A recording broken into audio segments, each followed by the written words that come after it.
Hello dear student, welcome to the Khalid pharmacy. And कैसे हो आप लोग? उम्मीद करता हूँ आप लोग अच्छे ही होंगे। तो ठंड तो बहुत ज़्यादा हो रही है और चलिए हम वीडियो को शुरू करते हैं। ठीक है, आज का जो वीडियो होने वाला है वो drugs acting on the peripheral nervous system, ये फार्माकोलॉजी का चैप्टर 2 है एंड इसका पार्ट 1 है। ठीक है, जिसमें से हम लोग को पढ़ना है steps involved in neurohumoral transmission. ठीक है, ये आज पढ़ेंगे। ठीक है, बाकी हमको इसमें चैप्टर 2 में पढ़ना क्या क्या है: definition, classification, pharmacological action, dose, indication and Contra indication.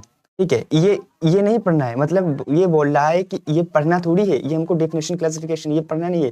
इन सब का ये कोलिनर्जिक ड्रग्स जिसे हो गई। ठीक है, तो इन कोलिनर्जिक ड्रग्स का हमको definition, classification, pharmacological action, dose, indication, contra indication ये पढ़ना है हमको। कोलिनर्जिक ड्रग्स का, एंटी कोलिनर्जिक ड्रग्स का एंड अड्रेनर्जिक ड्रग्स का, anti adrenergic drugs, neuromuscular blocking agents, drugs used in myasthenia gravis, local anaesthetic agents, इन सब का हमको क्लासिफिकेशन, डोज पढ़ना है। ठीक है, तो आज हम देखते हैं step involved in neurohumoral transmission and drugs acting on peripheral nervous system क्या होता है ये देखते हैं। ठीक है, तो सबसे पहले हम ये समझते हैं। ठीक है, जो हमारा नर्वस सिस्टम होता है, अगर आप ये आपके सिलेबस में नहीं है, अगर आप इसको समझोगे नहीं ना तो आप जो मैं न्यूरोह्यूमरल ट्रांसमिशन है ना उसको समझ नहीं पाओगे। ठीक है, तो सबसे पहले हम ये समझते हैं ना कि जो नर्वस सिस्टम होता है वो क्या होता है। देखिए, नर्वस सिस्टम होता है ना, ये हमारे पूरी बॉडी को कंट्रोल करते हैं। ठीक है, जैसे कि ब्रेन हो गया एंड ब्रेन एंड उसकी नर्व हो गई, स्पाइनल कॉर्ड हो गया। ठीक है, ये होता है। तो सबसे पहले जो हमारा ह्यूमन का अगर नर्वस सिस्टम होता है वो 2 पार्ट में डिवाइडेड होता है: central nervous system and peripheral nervous system. ठीक है, तो जो सेंट्रल नर्वस सिस्टम होता है उसमें मेनली 2 ही चीजें आती हैं, ब्रेन आता है और स्पाइनल कॉर्ड आता है। सेंट्रल नर्वस सिस्टम में सिर्फ 2 ही चीजें आती हैं, ब्रेन और स्पाइनल कॉर्ड। ठीक है, और हमको पढ़ना क्या है? Peripheral nervous system, drugs acting on peripheral nervous system पढ़ना है। ठीक है, तो पेरिफेरल नर्वस सिस्टम जो होता है ना वो उसमें क्या क्या आता है? 2 चीजें आती हैं उसमें भी, cranial nervous and spinal nervous, जो हमारे ब्रेन से नर्व जुड़ी हुई है। ठीक है, नर्व। ठीक है, तो वो और हमको स्पाइनल नर्व, जो हमारे स्पाइनल कॉर्ड से हमारी नर्व जुड़ी हुई है। ठीक है, वो आता है इसमें पेरिफेरल नर्वस सिस्टम में। ओके, अब हम देखते हैं drugs acting on the peripheral nervous system. 2 भागों में मैंने बताया ना, जो नर्वस सिस्टम होता है वो 2 पार्ट में डिवाइडेड होता है: सीएनएस एंड पीएनएस, जिसको शॉर्ट फॉर्म में कहते हैं। सीएनएस क्या होता है? Includes the brain and spinal cord.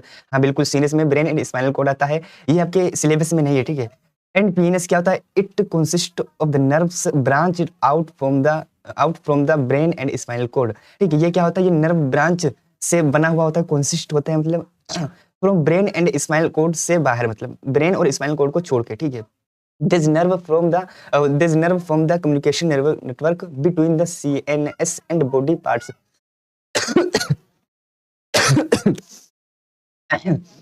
तो बोल रहा है ये जो नर्व्स होती हैं ये communication network between the CNS and body and CNS, central nervous system. मतलब सेंट्रल नर्वस सिस्टम में क्या क्या आता है? ब्रेन आता है एंड स्पाइनल कॉर्ड आता है। तो बॉडी और स्पाइनल कॉर्ड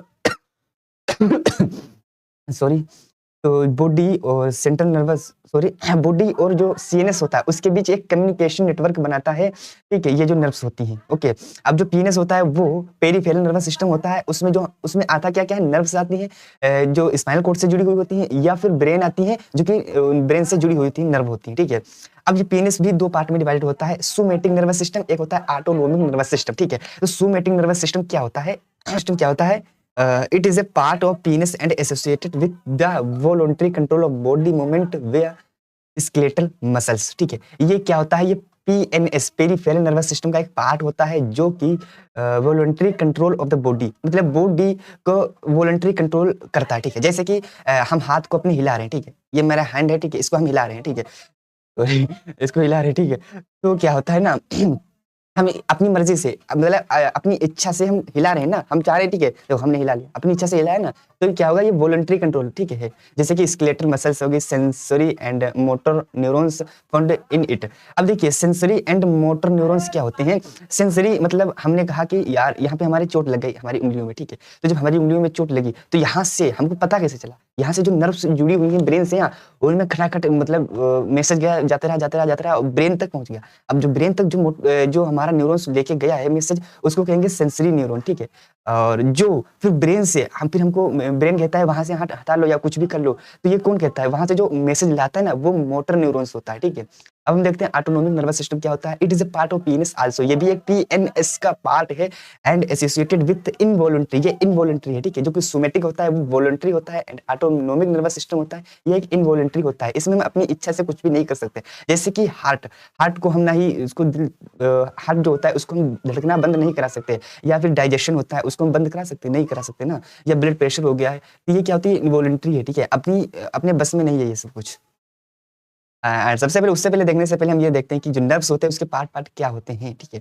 देखिए ये जो नर्व्स होता है उसका स्ट्रक्चर कुछ इस प्रकार होता है, जो कि यहाँ पे ये जो शाखाएं होती हैं इसको डेंड्राइट कहते हैं एंड ये बीच वाला भाग होता है न्यूक्लियस, जो कि प्रोटीन बनाता है इसको, इस नर्व सेल को जिंदा रखने के लिए। एंड ये सेल बॉडी हो गई, एक ये हो गई एक्सोन, जो कि क्या होता है जब कोई मैसेज आता है तो वो डायरेक्ट इंपल्स मतलब एक्सोन टर्मिनल तक भेजने का काम कौन करता है, एक्सोन होता है जो मैसेज को, ठीक है। एंड ये उसके जो बाहरी परत होती है इसको कहते हैं माइलिन शीथ, जो कि क्या वसा बनाता है ताकि मैसेज तेजी से जा सके। अगर ये ना हो ना तो मैसेज बहुत तेजी से नहीं जाएगा, तो क्या होगा, हमको चोट लगेगी और पता चलेगा कि 1 घंटे बाद हमको पता चला कि चोट लगी है, तब तो काम हो जाएगा, ठीक है। एंड फिर इसके लास्ट में देखते हैं डायरेक्शन ऑफ इम्पल्स।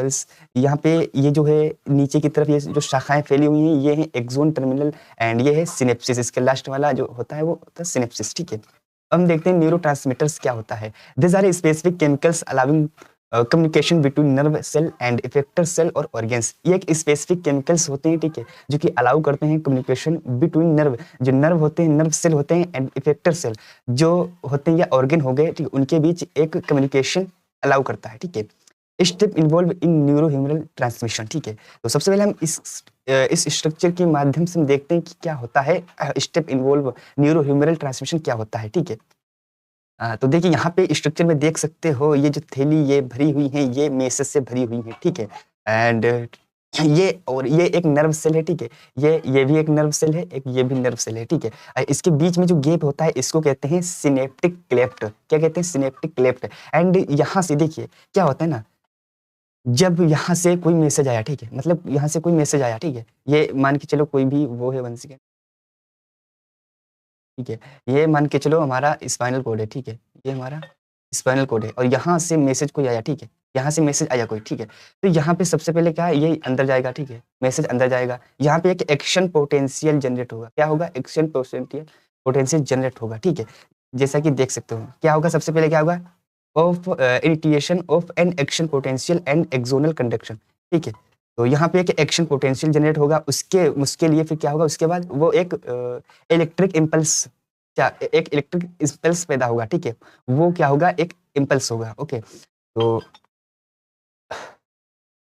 एंड फिर क्या होगा उसमें देख सकते हैं, फिर होगा arrival of an AP action potential at nerve terminal resulting in the releasing of the transmitter, ठीक है। यहाँ पे मैसेज आने के बाद वो सीधा कहाँ जाएगा, मैसेज यहाँ से होते हुए बहुत जल्दी से यहाँ से होते हुए यहाँ तक आएगा, ठीक है। यहाँ से मैसेज आने के बाद ये जो सिनेप्सिस होता है, 1 सेकेंड, ये ठीक है, ये जो मैसेज इसमें देख सकते हैं, ये जो मैसेज है ये मैसेज यहाँ से आते हुए ये सिनेप्टिक क्लेफ्ट में आएंगे, ठीक है। डायरेक्ट ये किसी दूसरी नर्व में नहीं जाएंगे, ठीक है, डायरेक्ट ये दूसरी नर्व में नहीं जाते हैं, बल्कि क्या ये सिनेप्टिक क्लेफ्ट में आते हैं, ठीक है। एंड सिनेप्टिक क्लेफ्ट में आने के बाद यहाँ पे जो ट्रांसमीटर बाइंडिंग टू रिसेप्टर, यहाँ पे फिर जो बाइंड रिसेप्टर होते हैं ना उनके साथ बाइंड करता है ना। एंड जैसे कि यहाँ पे सोच लो कि यहाँ पे एक दूसरा नर्व सेल है, ठीक है, यहाँ पे एक दूसरा नर्व सेल है, ऐसे कुछ मैंने बना दिया है, ठीक है। हाँ,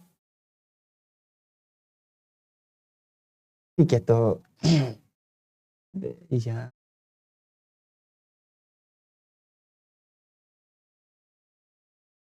ओके, तो यहाँ पे आप देख सकते हो, तो ये जो होता है ये हमारा नर्व सेल है, ठीक है।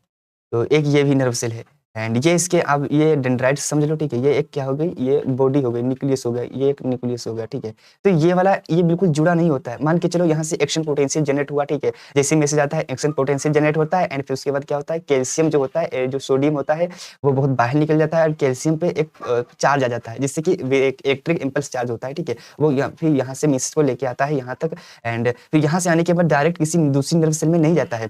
क्या होता है ना कि यहाँ पे एक सिनेप्टिक क्लेफ्ट होता है खाली जगह, फिर ये जो केमिकल्स होते हैं यहाँ पे आते हैं और यहाँ पे फिर बाइंड करते हैं रिसेप्टर से अपने, फिर वैसे ही प्रोसेस जैसे यहाँ पे प्रोसेस हुआ है, बिल्कुल वैसे ही प्रोसेस दूसरी नर्व में होगा। फिर ऐसे ही जितने भी नर्व्स जुड़ी हैं ना, वो प्रोसेस होते फिर मान के चलो यहाँ पे एक ऑर्गन तक जाना है हमको, यहाँ पे एक हार्ट रख लेते हैं। तो यहाँ पे हार्ट के आने के बाद यहाँ पे क्या होगा, एक 1 सेकंड, यहाँ पे क्या होगा, एक्सोनल कंडक्शन होगा, ठीक है। जब अपने ऑर्गन के साथ रिसेप्टर के साथ बाइंड करता है, जो ऑर्गन में रिसेप्टर होता है उसके साथ जब बाइंड करता है, फिर वहाँ पे एक एक्सोनल कंडक्शन होता है, फिर उसके साथ फिर वो अपना एक्शन शो करता है, ठीक है। फिर दूसरा स्टेप है जो नर्वल टर्मिनल होगा, ठीक है, resulting this release the transmitter.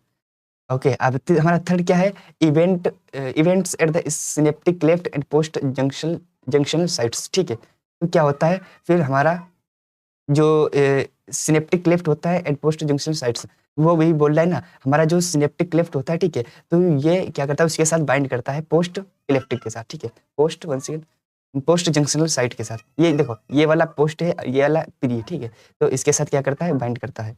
And हमारा फोर्थ है termination of effect is of release transmitter, ठीक है। तो यहाँ पे फिर क्या होता है, उसके बाद अपना जो इसका टर्मिनल एक्सोन, जो टर्मिनल होता है ना किसी, जो उसका आखिरी वाला टर्मिनल एंड होता है, उसके साथ फिर क्या करता है, वो इफेक्ट शो करता है, ठीक है।